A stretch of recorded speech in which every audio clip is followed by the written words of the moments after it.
good news. The plans came in today. I'm pretty excited about it. I just kind of pulled them out and looked through all the different pages, and everything that they sent seems to be pretty good and pretty detailed. Lots of good measurements, lots of big outlines on some big pieces of paper, and then small text instructions. Pretty good. I think it should go pretty well. And also ordered the epoxy kit with it. That's here, and I got some wood flour and the fiberglass. And that should be enough to do the whole boat.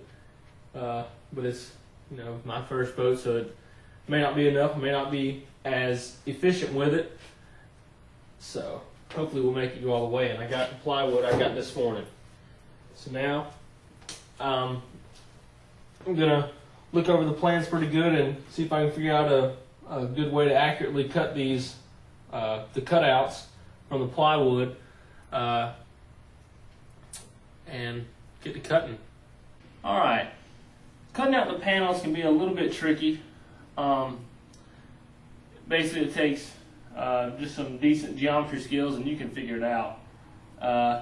What the particular plans that I have, the measurements or the dimensions that they gave me in order to figure out the shape of the panels to cut, they gave me basically two sets of measurements. One set was a measurement down across, and they will give you measurements to mark. You measure down and you mark them. Then I pulled up about 2 foot and I did it again all the way down, and I made the same measurements twice. So that, then the next measurement that they give you is a vertical measurement. And once you have the lateral measurement and the vertical measurement, you can pick out a certain point on the piece of plywood. And the reason that you want to pull across laterally twice is so that you can get a square, so that when you put your ruler or tape measure of the plywood, so that your measurement will be square and won't be out of whack and make your measurement off.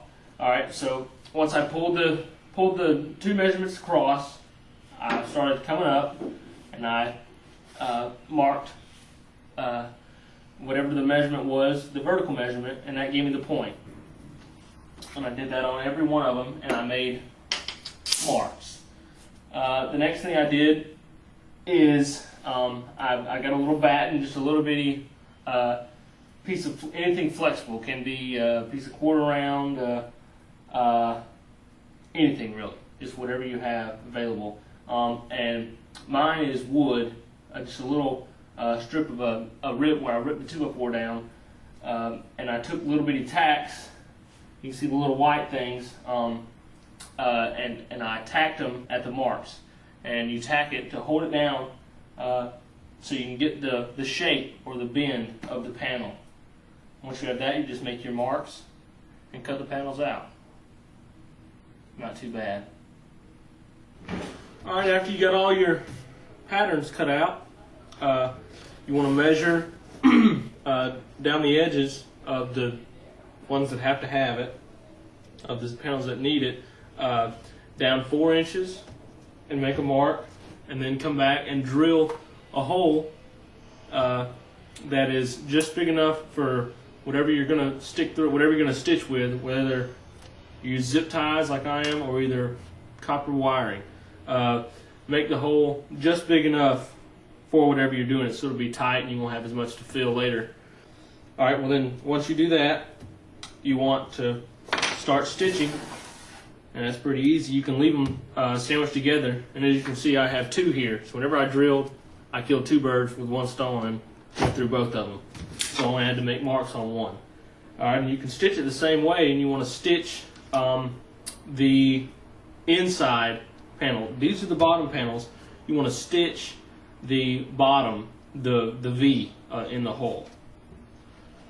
You just start stitching, and you want to leave them a little bit loose so that you have some play whenever you start to put the frames and stuff in. But this goes pretty quickly if you use zip ties and not copper wire. Because the copper wire, you have to twist it with pliers and all that.